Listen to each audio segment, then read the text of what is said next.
तकरीबन 17 महीने बाद जेल से बाहर आए आम आदमी पार्टी की नेता मनीष सिसोदिया को दोबारा सरकार का हिस्सा बनने के लिए इंतजार करना पड़ सकता है।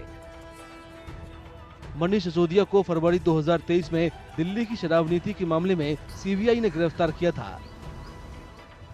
केंद्रीय एजेंसियों ने उन पर शराब वेंडिंग लाइसेंस धारियों को गलत तरीके से फायदा पहुंचाने का आरोप लगाया था।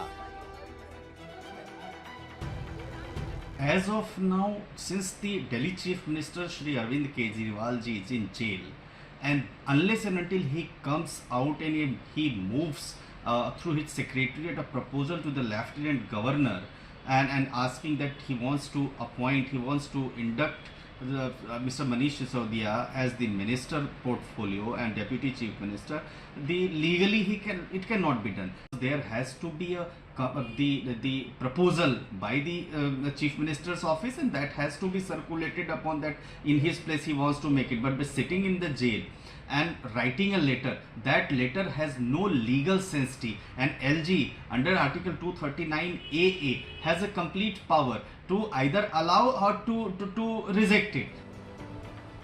मंत्रियों की नियुक्ति के लिए एलजी को सिफारिश करने का अधिकार अकेले मुख्यमंत्री अरविंद केजरीवाल के पास है। केजरीवाल इस समय जेल में हैं, इस वजह से वो मंत्रियों की नियुक्ति की सिफारिश वाली फाइल पर साइन नहीं कर पाएंगे।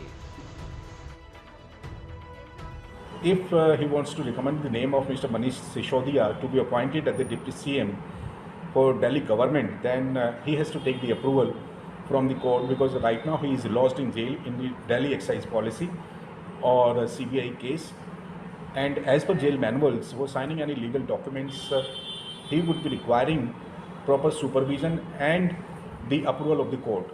If he gets the approval of the court to sign any legal document or the legal document or the document recommending the name of any person to be appointed in his council of minister, because being duly appointed chief minister, he can act constitutionally, but certain restraints in the form of approval he has to take from the court.